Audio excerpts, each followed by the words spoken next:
முருகன் ஏன் 2 திருமணம் செய்து கொண்டார் தெரியுமா?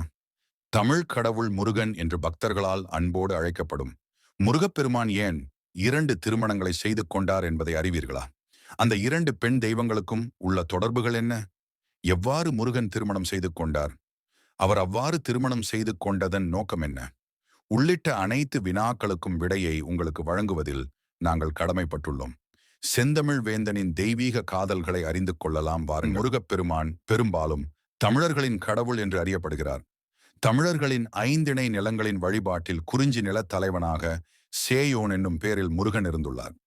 இவரின் வரலாறையும் இவரின் கருத்துக்களையும் திருமுருகாற்றுப்படை என்னும் நூல் விளக்குகிறது.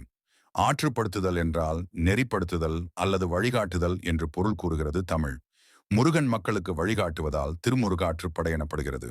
மேலும் தமிழர்கள் அதிகம் வசிக்கும் பகுதிகளான குறிப்பாக தென்னிந்தியா, மொரீஷியஸ், இந்தோனேசியா, மலேசியா மற்றும் சிங்கப்பூர் ஆகியவற்றில் முருக வழிபாடு சிறப்பாய் நடைபெறுகிறது. இந்தியாவின் தமிழ்நாட்டில் அமைந்துள்ள முருகனின் 6 படை வீடுகள் என்று அழைக்கப்படுகின்றன. முருகனுடைய வாகனமாக பெரும்பாலும் மயிலே இருக்கிறது. ஆனால் தொன்மையான தமிழர் வழிபாட்டில் முருகனுக்கு யானை வாகனமும் இருந்துள்ளது. மேலும் அவர் ஆயுதமாக வேலை கொண்டுள்ளார். முருகன் குமாரசாமி என்றும் அழைக்கப்படுகிறார். அதில் குமரன் என்றால் இளைஞன், சிறுவன் என்றும், சுவாமி என்றால் கடவுள் என்றும் பொருள்பட விளங்குகிறார். வேல் பொதுவாக முருகனுடைய ஆயுதமாக வேல் உள்ளது. முருகனுடைய தாய் பார்வதி தன்னுடைய சக்தியையும் ஆற்றலையும் ஒன்றிணைத்து வேலாக முருகனுக்கு கொடுத்தார். இந்த வேல் வெற்றியின் அடையாளமாக பார்க்கப்படுகிறது. அதனாலேயே தமிழகத்தில் வெற்றிவேல் என்னும் பெயரை காண முடிகிறது. சூரபத்மனுக்கு எதிரான போரில் இந்த வேலை கொண்டு தாக்கியதில் சூரபத்மன் 2ஆக வெட்டப்பட்டார். வெட்டப்பட்ட ஒவ்வொரு பாதிக்கும் முருகன் வரங்களை வழங்கினார். ஒரு பாதி சேவலாகவும் இன்னொரு பாதி மயிலாகவும் மாற்றினார். இதில் சேவல் கொடியாகவும் மயில் வாகனமாகவும் முருகனுடனே இருக்குமாறு வரம் அளித்தார். இதில் முருகனின் கொடியானது சூரியனை குறிப்பதாக கூறப்படுகிறது. இன்னொரு புராண கதையின்படி தாரகாசூரனை ஆணவம் முருகன் தோற்கடித்த பிறகு அவரை சேவலாக மாற்றினார். தாரகாசூரன் முருகனின் வேலுக்கு அருகில் அவரின் காலுக்கடியில் வைக்கப்பட்டார். இவ்வாறு சேவல் கொடி உருவானது. முருகனின் 2 மனைவிகள் புராண கதைகளின்படி முருகன் 2 பெண் தெய்வங்களை திருமணம் செய்து கொண்டார். முதலாவதாக வள்ளியை திருமணம் செய்து கொண்டார். வள்ளி பழங்குடி இனத் தலைவரின் மகள். பழங்குடி இனத் தலைவர் கிழங்கை பறிப்பதற்காக குழியை தோண்டும் போது குழந்தையாக வள்ளி அவருக்கு கிடைத்தார். இரண்டாவதாக இந்திரனின் மகளான தெய்வாயனையை தேவசேனா என்றும் அழைக்கப்படுகிறார் திருமணம் செய்து கொண்டார். முருகனின் 2 மனைவிகளான வள்ளி மற்றும் தெய்வானை ஆகியோர் இச்சா சக்தி மற்றும் கிரியா சக்தி ஆகியவற்றை குறிக்கின்றனர்.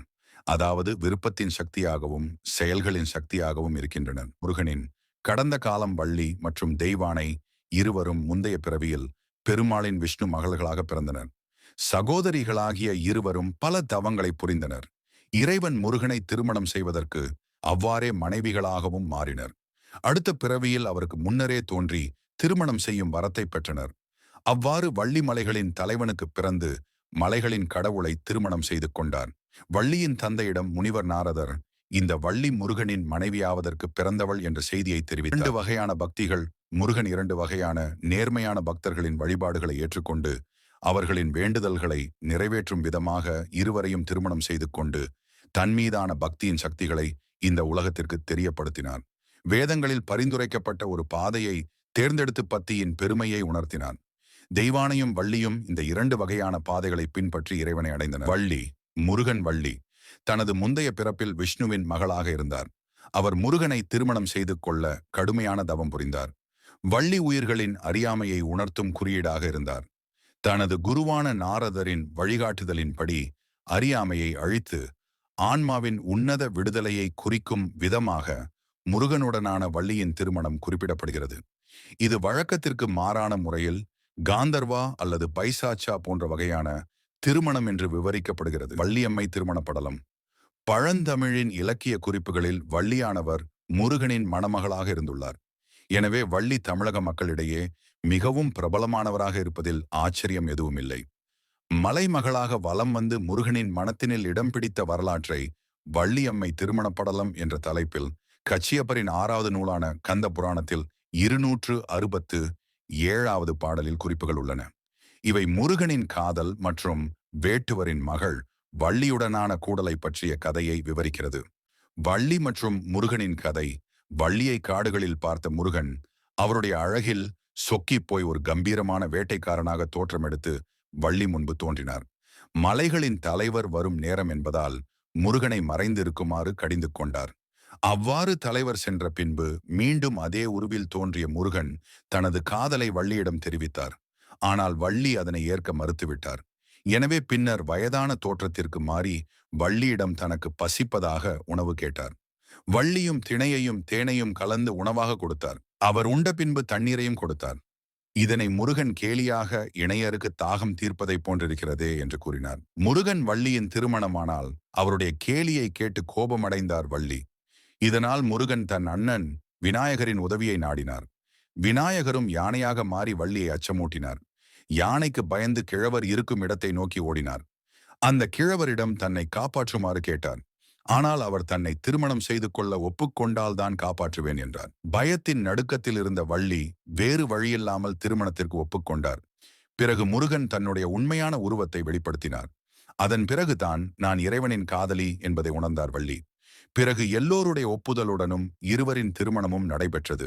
தெய்வானையுடன் முருகன் அசுரர்களை வென்ற பிறகு இந்திரன் தனது மகளான தெய்வானையை முருகனுக்கு திருமணம் செய்து வைத்தார். தெய்வானை முந்தைய பிறவியில் விஷ்ணுவின் மகளான தெய்வானை முருகனை திருமணம் செய்து கொள்ள கடுந்தவம் புரிந்திருந்தார். தெய்வானையுடனான திருமணத்தை மரபு வழி திருமணம் என்கின்றனர். இந்த முறை வைத்தீக திருமண வகை என்று விவரிக்கப்படுகிறது. இவ்வாறு முருகன் தனது இரு மனைவிகளுடன் இணைந்து மனித வாழ்க்கையின் மிக உயர்ந்த தத்துவத்தை கற்பிக்கிறார். மேலும் இது போன்ற வீடியோக்கள் பார்க்க சேனல் சப்ஸ்கிரைப் பண்ணுங்க. நன்றி.